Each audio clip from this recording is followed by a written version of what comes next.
So now we're going to move to the second group of the reboot approach, and this is going to focus on the student's being, right? You would hear the self-efficacy, or this is the internal. This is the stuff that we focus a lot on as coaches when we're working with our students.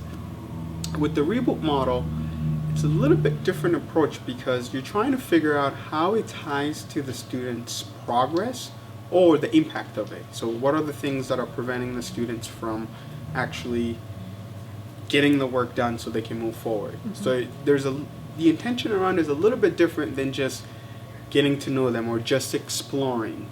You're honing down in the behavior in order to try to see how it impacts the action of what they're doing, and then you work with them in order to figure out what's going to resonate and what's going to work best for them so they can move forward.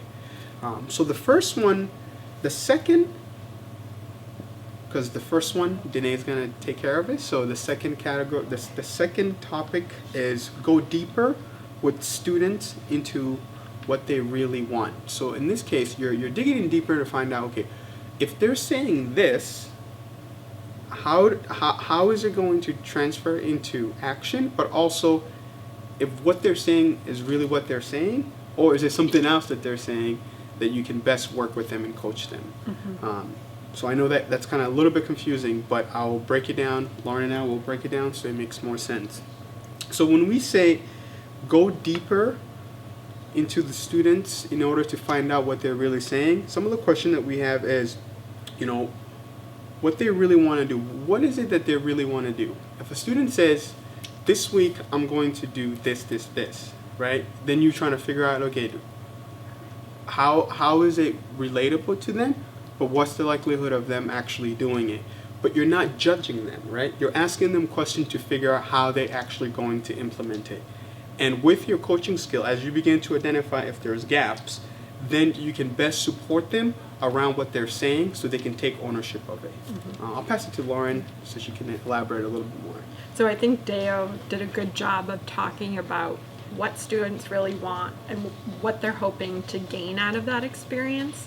And another component of this bucket in terms of skill drivers is determining why the student wants it.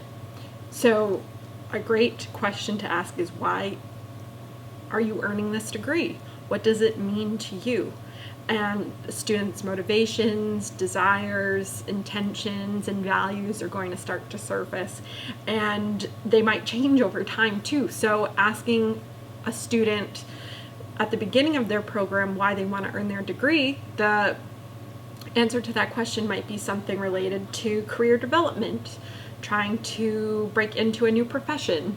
And if you ask them at month 6 or when they graduate with 120 mastery competencies in the AA program, that the answer to that question may be different.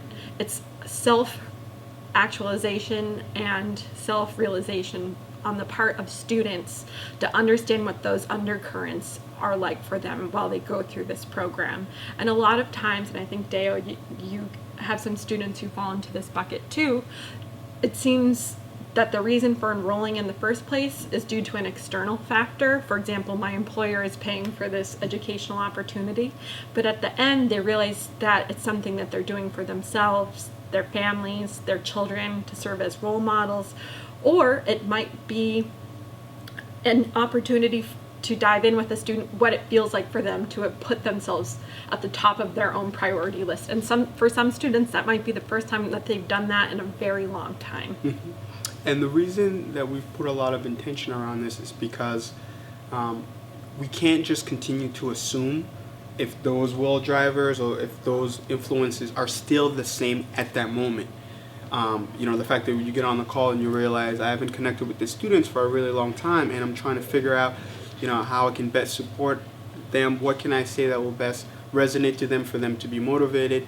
If you find yourself lost or you're assuming, the best way to do it is to validate if what your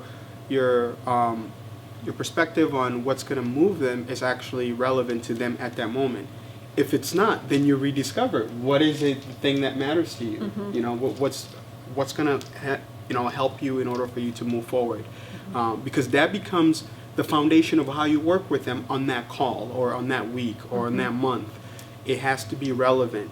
And the cool thing is the way that the coaching model is put together, it allows us to have questions and tools that we can utilize to best understand where the student is. So what you're doing, you're just digging back in your coaching tool to ask them effective questions that's going to identify where they are at that moment.